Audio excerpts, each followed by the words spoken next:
Амансыздар ма достар, қалдарыңыз қалай? Менің есімім Ләззат. Бүгін мен қызыл ірімшік дайындадым. Ол үшін мен 1 литр сүт пайдаландым. Егерде сіздер 5 литр я 10 литр көбірек сүтпен ірімшік жасасаңыздар болады. Сүтімізді қазанымызға құйып, ысытатын боламыз. Сүт ысығаннан кейін 1 стакан айранды жайлап құямыз. Айран құйғаннан кейін сүтіміз іріп, сары су бөлініп, ірімшік пайда бола бастайды. Достар, видеоны соңына дейін қараңыздар, және де менің каналыма тіркеліп, лайк басып, пікір жазуды ұмытпаңыздар. Менің каналыма тіркелгеннен кейін қоңыраушаны міндетті түрде басыңыздар. Егер қоңыраушаны басатын болсаңыздар, менің каналымда жаңа рецепттер сіздерге көрініп тұрады. Мінекей ірімшіктің жан-жағын жайлап қозғап қоямыз.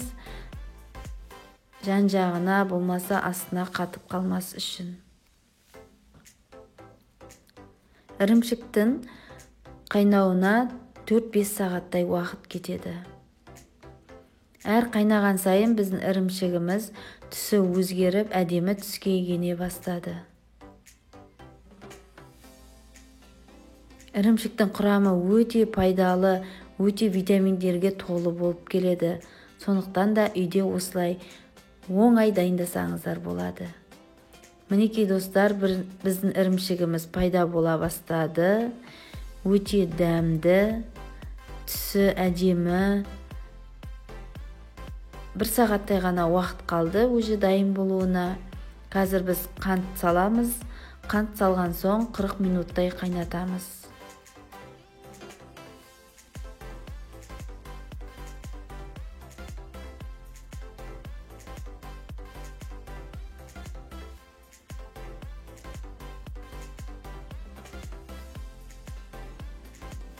Дүкеннен сатып алынған ірімшікке қарағанда өте дәмді болады достар.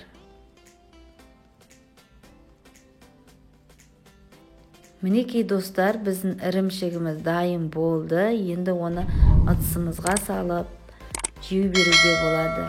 Болмаса бір қалыпқа салып бастырып қойса да болады. Ол кезде өз формасын сақтайды, қандай күйде қойсаңыз да.